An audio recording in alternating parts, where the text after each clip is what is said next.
ఈ మధ్య ఏదో పాదయాత్ర ముగింపు సభాట, అందులో చంద్రబాబు మాట్లాడాడు. ఇదే పెద్ద మనిషి చంద్రబాబు నాయుడు అడుగుతా ఉన్నాను, కుప్పం నుంచి ఇచ్చాపురం వరకు మీ ఇష్టం, ఏ గ్రామాన్నైనా తీసుకోండి, ఆ గ్రామంలో ఆ గ్రామ సచివాలయం ఎవరు పెట్టారు అని అంటే గుర్తుకొచ్చేది మీ జగన్.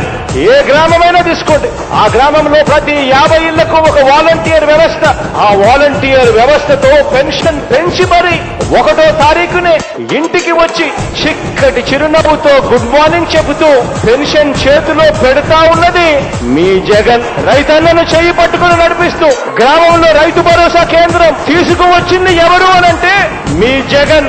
లంచాలు లేకుండా, ఎక్కడా కూడా వివక్ష లేకుండా నేరుగా బటన్ నొక్కి ఆ పేదల ఖాతాల్లోకి డబ్బులు పంపింది ఎవరు అనంటే మీ జగన్.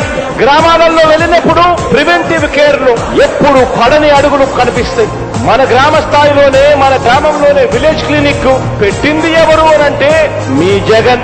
ఆరోగ్య సురక్ష ద్వారా, ఆరోగ్య ఆసరా ద్వారా ఇంటింట ప్రతి ఒక్కరికి కూడా ఆరోగ్యాన్ని పట్టించుకున్న వ్యక్తి ఎవరు అనంటే మీ జగన్. గ్రామాలలో గవర్నమెంట్ బడైనా సరే మారటానికి గవర్నమెంట్ బడులలో ఇంగ్లీష్ మీడియం, గవర్నమెంట్ బడులలో డిజిటల్ బోధన, IFPలు, పిల్లలకు ట్యాబులు వచ్చాయంటే కారణం మీ జగన్. కానీ నేను చెప్పినటివి ఇవన్నీ కూడా కుప్పం నుంచి ఇచ్చాపురం వరకు మీ ఇష్టం, ఏ గ్రామాన్నైనా తీసుకున్నా కూడా తేడా మార్పు స్ఫుటంగా కనిపిస్తా ఉంది అని చెప్పడానికి గర్వపడతా ఉన్నా.